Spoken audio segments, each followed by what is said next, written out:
Okay, in the previous video I forgot to mention the whole thing, which I included in the thumbnail and the title surreptitiously, about the umbrella or the parasol that they both use, in this magical way, Peach and Mary Poppins. I thought that was kind of cool and I wanted to mention it. And, I think I'll take the opportunity to make this new video about, generally speaking, 19th century novels. I find it very interesting that Mary Poppins is written, well, it's a series of books, but it's written in the mid-20th century.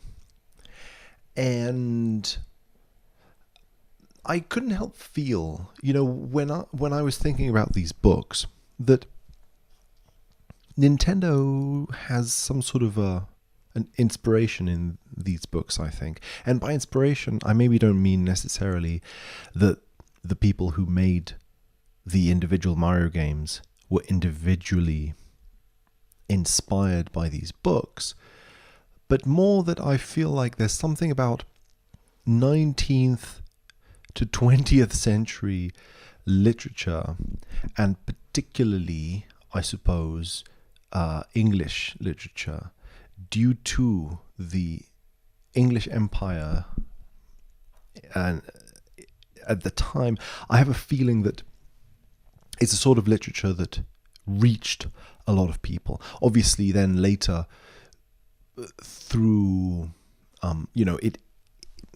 there's just something about it I want to explore, I suppose. And obviously, its relationship to movies, because I mainly know these things through the Disney movies, right? But, okay, just a sec. Okay, I said English literature. I think more than that, I'm interested in the British Empire era of literature, regardless of who wrote it, because I see that actually Mary Poppins was written by an Australian author, but who I think Wikipedia says is lived in Britain. Okay, I should look at that, I suppose.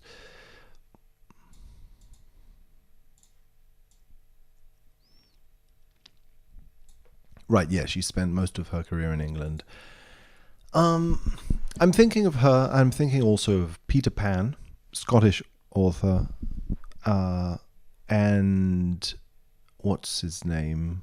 Lewis Carroll and Alice in Wonderland, as three examples that come to my mind. Obviously, Lewis Carroll and Alice in Wonderland have been explicitly mentioned by Nintendo as maybe possible inspirations. Obviously, I imagine more through the Disney movies, I suppose, due to their bigger popularity than the novels.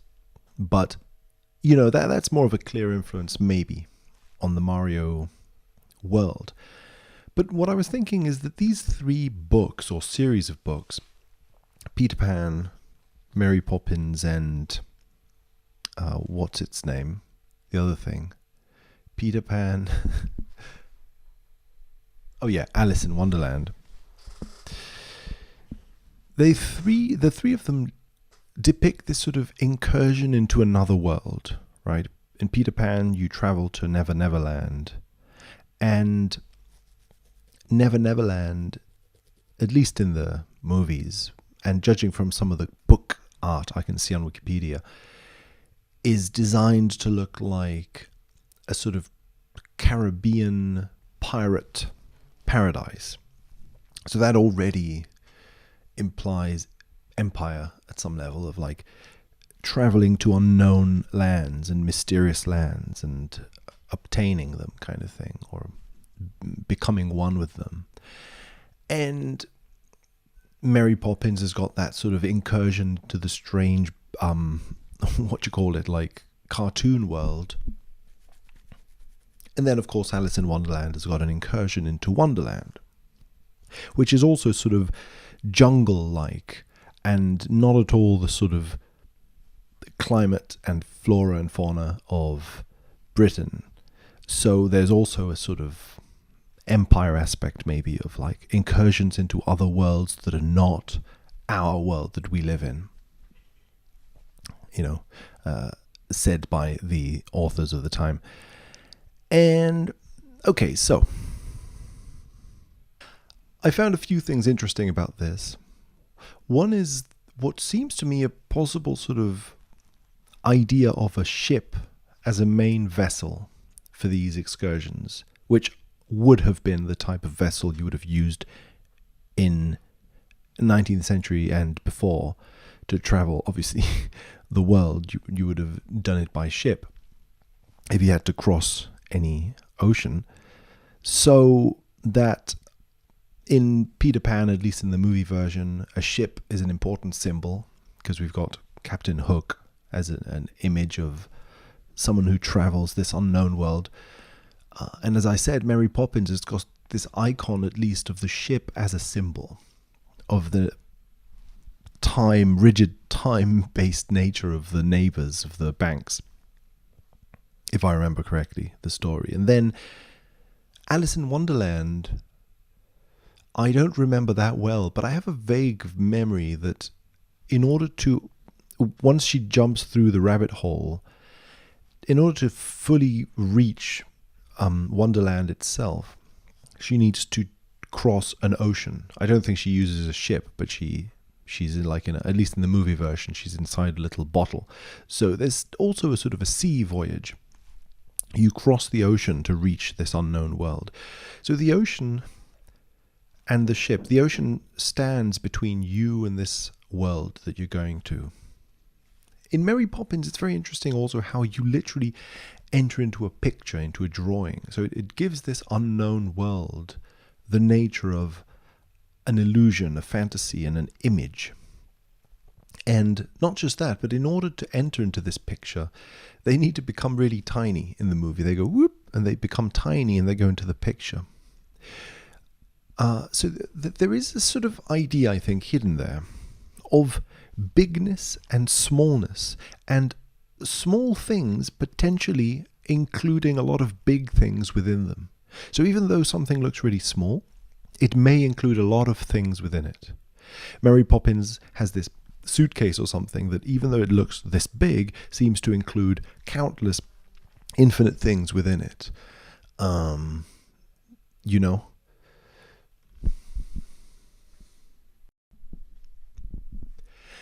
even the image of people coming out of chimneys, like just this sort of the superabundance of people just like coming out and out and out of chimneys in a sort of like Santa Claus-like way, also kind of evokes the idea of there's one small little hole and a lot of stuff is coming out of it.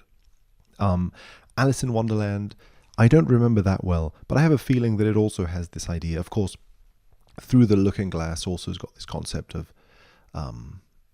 it doesn't look like there should be many things behind there, but there are. Or The Rabbit Hole, right? It looks like a small, unassuming place, but it actually leads to an enormous place within it. I think that's key, this idea of smallness and bigness and the interrelationship between them. A small thing seeming to include a lot of things within it seems to be, just from this surface reading of these three books and movies, an aspect maybe of adventure, fantasy-like fiction in the 19th century, which then maybe kind of there's something about that I find interesting. I don't know, maybe, the influence that era of literature had on creative works that came after it, I guess. I don't know. There's still sort of questions I want to ask about that, but maybe the relationship of empire and the concept of empire expanding to unknown worlds, that in itself includes this idea within it, right? Because you're expanding to places where you thought there was nothing, there, and yet suddenly there's like this abundance in this unknown place. So this idea of expansion outwards, but then it gets transformed also into these magical, like Mary Poppins' bag, or a painting that includes a world within it. And now we're not talking anymore about countries or colonizing countries. It has more to do with like fantasy and some idea of what you think is inside something, like an optical illusion aspect. Like you think there's this thing inside of it, but actually there's this other thing. I'd be interested to know what relationship this might have to the scientific discoveries of the time and the zeitgeist in general. Industrial revolution kind of ideas. I don't know. Okay, anyway, some thoughts on that. Thanks.